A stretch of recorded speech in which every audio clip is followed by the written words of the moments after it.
ఘనమైన శరీర కార్యములకు చోటివ్వకండి, ఖచ్చితంగా పెళ్లి చేసుకోమంటాడు పౌలు భక్తుడు. హల్లెలూయా.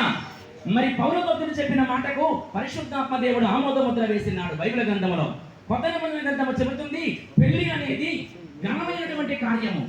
ఘనం అంటే అర్థము తెలుసా? చిన్న చితక కార్యము కాదు, ఇది ఉన్నతమైన కార్యము. ఇది నువ్వు నేను అన్న మాట కాదు, ఇది సృష్టిని కలుగు చేసిన సర్వచక్రవర్తి అయిన మహిమ కలిగిన యెహోవా దేవుడు అన్నమాట. హల్లెలూయా చెప్పండి. కాబట్టి వివాహం అనేది వెనక ముందు అన్ని చూసే ముందు అడుగు వేస్తారు, వివాహం ఏర్పాటు చేయక ముందు. అందుకే కదా సంబంధాలు కూర్చున్నప్పుడు మంచి చెడ్డ అన్ని మాట్లాడుకుంటారు. అన్ని మాట్లాడుకున్న తర్వాత అమ్మాయికి అబ్బాయి నచ్చిన తర్వాత, అబ్బాయికి అమ్మాయి ఇష్టపడిన తర్వాత, వారిరువురు ఏక మనసుకు వచ్చిన తర్వాత మాత్రమే వచ్చిన ఇరు వర్గాల బంధువులు కూడా వివాహానికి అంగీకారయోగ్యం తెలుపుతారు. హల్లెలూయా. భారతదేశ చట్ట ప్రకారముగా ఏ ఇరువురికి ఇష్టం లేకపోతే పెళ్లి జరపడానికి వీలు లేదు. కానీ ఈరోజు దీపిక, ప్రణీత్ కుమార్ అనేటువంటి ఈ ఇద్దరు వధూవరులను మనమన్నీ అడిగి ఇంతకు ముందే పెళ్లి సంబంధాన్ని ఏర్పాటు చేసి లగ్న పత్రికను రాసి ఉభయులందరము సమ్మతించి ఇక్కడికి ఈ రోజు వచ్చినాము. హల్లెలూయా. కాబట్టి ఇటువంటి ఘనమైన కార్యాన్ని మనందరము ఎంతైనా అభినందించవలసినదే. నేను అంటున్నాను దేవుని బిడ్డలారా, అసలు వివాహం అనేది ఎందుకు ఘనమైన కార్యము, ఎందుకు ఆ మాట అనవలసి వచ్చింది అనేది ఒక ప్రశ్న వేయాలి. బైబిల్ చదువుతున్నప్పుడు జాగ్రత్తగా వాక్యమును ధ్యానించాలి. వివాహం అనే మాటని ఘనమైనగా ఎందుకు ఎంచినాడో, ఏ కారణం చేత ఎంచినాడో.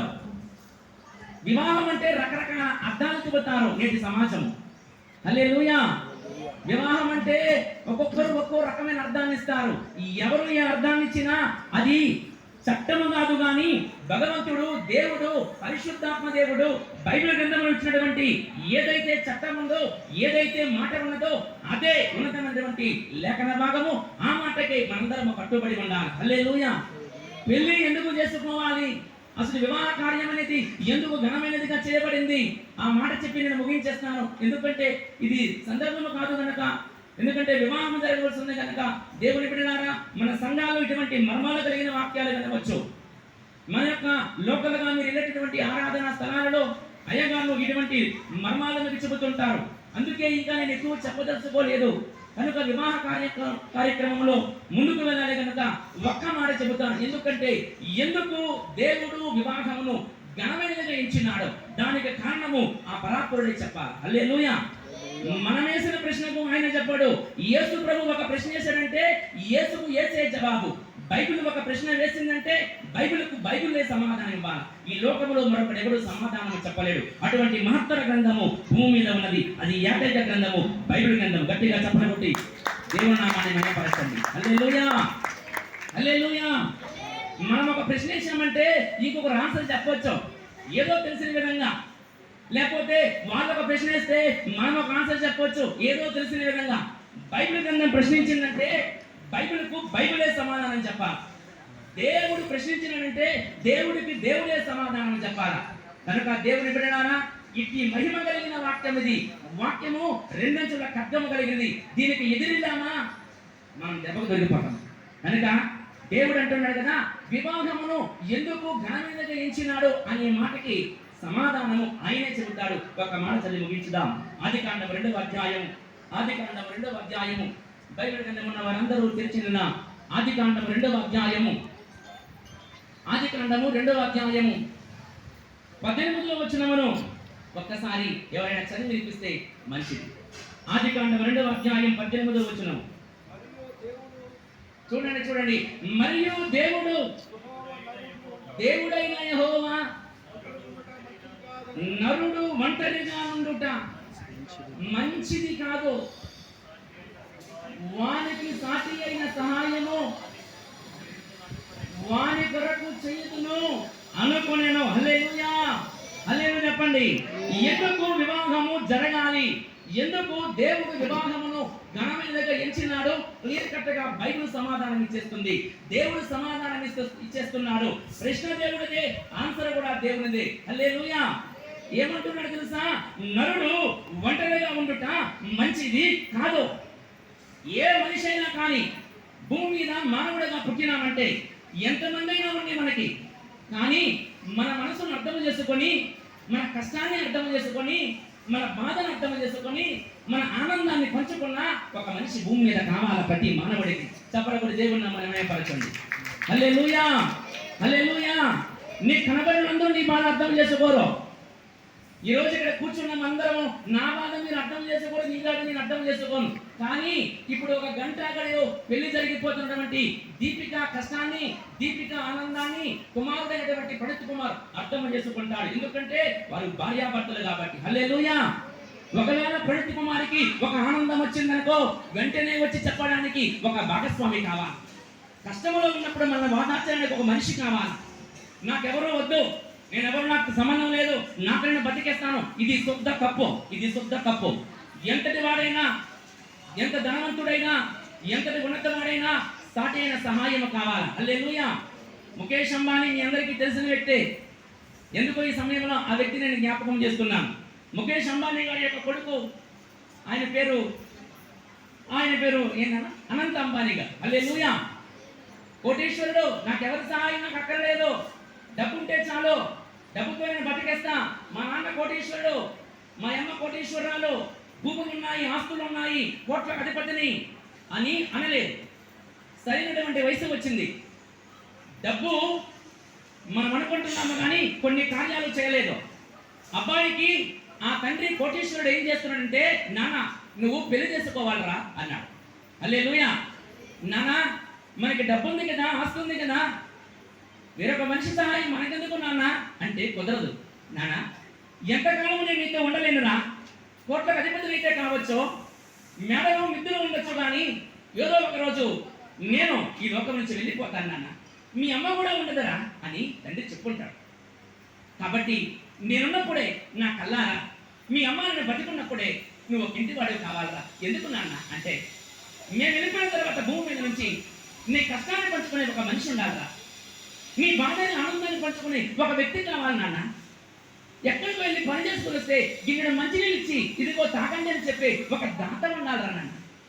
కాబట్టి పెళ్లి చేసుకున్నానా అంటే ఆ అబ్బాయి అన్నాడు, సరే నాన్న నీ ఇష్టమే కానని అంగరంగ వైభవంగా ఆయన ఈవెంట్ వేడుకలు ప్రారంభమైనాయి. హల్లెలూయా. ఎందుకు జరిగింది పెళ్లి, ఆయనకు అవసరం ఆ పెళ్లి అనుకోవచ్చు. దేవుడు చెబుతున్న మాట ఏంటంటే, ఎంతటి వాడైనా, రాజకీయ నాయకుడైనా, ఉన్నతమైన వాడైనా, సాటి మనిషికి ఇంకొక మనిషి తోడు కావాలి. ఇది బైబిల్ చెబుతున్నమాట. హల్లెలూయా. తోడు కావాలి. ఆనాడు యేసు ప్రభువారు మరణానికి వెళ్ళిపోతున్నప్పుడు మరియమ్మను ఎవరికి అప్పచెప్పి వెళ్ళాడు? చెప్పండి, ఎవరికమ్మా? యేసు ప్రభు శిలువ మీద గెలుకున్నప్పుడు మరియమ్మను తీసి, అమ్మా ఇదిగో నీ కుమారుడు అని ఎవరికి చూపించాడు? ఎవరన్నా గట్టి చెప్పండి. శిశువుడు పేరు, ఆయన పేరు ఏం పేరు చెప్పండి? అయితే యోహాను చూపించినాడు. హల్లెలూయా. ఎందుకయ్యా తోడు మీ అమ్మకి భూమి మీద? నువ్వు సర్వాధికారివి కదా, నువ్వు లోక సృష్టికర్తవు కదా, నీవు అనుకుంటే ఉన్నది లేనట్టుగా, లేనిది ఉన్నట్టుగా చేయగలవు కదా, నీకు అవసరమా మీ అమ్మకి తోడు? అక్కడి నుంచి చక్రాన్ని తిప్పగలవు కదా, స్వయంభవుడు కదా అని మనం ప్రశ్నించవచ్చు. హల్లెలూయా. కాదు, మానవునిగా పుట్టిన ప్రతి ఒక్కడి భూమి మీద బతికినన్నాళ్ళు ఒక మనిషికి ఒక తోడు కావాలా. అమ్మా ఇదిగో నీ కుమారుని అందించినాడు, అదే కుమారుడుగా స్వీకరించి ఆ రోజు స్వీకరించడానికి దేవుడు ఆ విధముగా మాట పలికాడు. హల్లెలూయా. దేవుని బిడ్డలారా, ఎందుకు ఈ మాటలు చెబుతున్నామంటే, వివాహం అనేది ఎందుకు ఘనమైనగా ఎంచబడిందంటే, ఖచ్చితంగా సాటి మనిషికి తోడు కావాలా. ఈ కార్యక్రమం అయిపోయిన నేను వెళ్ళిపోతా ఇంటికి, మీరెవరు నాతో మాట్లాడరు, నేనెవరితో మాట్లాడను, మరి నాతో మాట్లాడేవారు ఎవరు ఉండాలి కదా. అందుకే నాకు ఒక భార్య ఉంటుంది భూమి మీద. హల్లెలూయా. నా బాధ పంచుకోవడానికి ఒక వ్యక్తి కావాలి కదా. తరకాలం మీరు నాతో కూర్చోరు కదా, ఇలా మాట్లాడలేను కదా. 4-5 గంటల సేపు మీరు వెళ్ళిపోతారు మీ ఇంటికి, నేను వెళ్ళిపోతాను నా ఇంటికి. మరి నన్ను ఆదరించేవారు ఎవరు? నా కష్టాన్ని పంచుకునేవారు ఎవరు? నా ఆనందాన్ని పంచుకునేవారు ఎవరు? నా భార్య. హల్లెలూయా. మంచిదైనా చెడ్డదైనా, అందమున్నా చందము లేకపోయినా, డబ్బు లేకపోయినా ఒక సాటి మనిషి ఉండాలి అనేది దైవ నిర్ణయం. గట్టిగా చెప్పడం దేవుని నామమున హల్లెలూయా, హల్లెలూయా. కాబట్టి వివాహము అన్ని విషయముల కంటే ఎందుకు ఘనమైనది? బైబిల్ చెబుతుంది సమాధానం. నాయనా, ఎక్కడికి వెళ్ళొచ్చినా ఏదొచ్చినా నరుడు ఒంటరిగా ఉండటం మంచిది కాదు. ఒంటరితనము కొన్నిసార్లు మంచి చేస్తుంది, కొన్నిసార్లు మనసులో ఏవేవో ప్రేరేపణలు కలిగించేసి చెడ్డ వాటికి జారేసే అవకాశాలు ఉన్నాయి. ఒంటరితనం కొన్నిసార్లు ఒంటరిగా ప్రార్థన చేస్తే అద్భుతాలు జరుగుతాయి. హల్లెలూయా.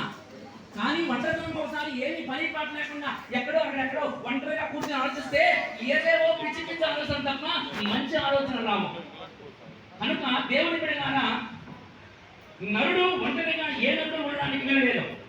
కాబట్టి కూర్చున్నటువంటి బిడ్డలారా, తల్లిదండ్రులారా, మీ పిల్లలు వయసు పైబడిన వారు, వివాహ వయసుకు వచ్చిన వారు ఉంటే వాళ్ళు కానీ అమ్మ పౌలు చెప్పినట్లుగా, నాన్న పౌలు చెప్పినట్లుగా నేను వివాహం కాకుండా దేవుని సేవ చేసుకోమంటానంటే శభాష్, హల్లెలూయా.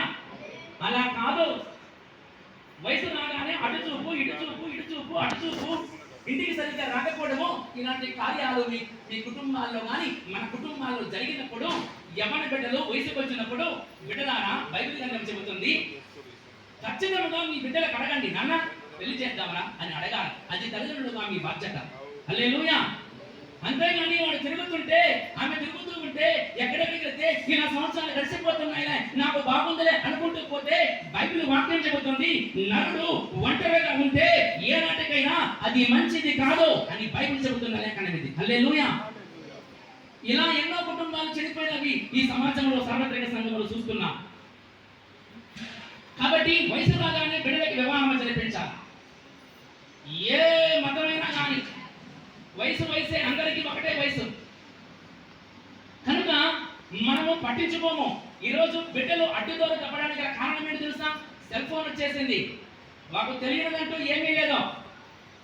కాబట్టి సమయమును చూసి, వారి ప్రవర్తన తీరు చూసి, ఆమె ప్రవర్తన తీరు చూసి, మన కుటుంబాల్లో మన బిడ్డలు ఉన్నప్పుడు, పెళ్లి వయసు వచ్చినప్పుడు పరిశుద్ధముగా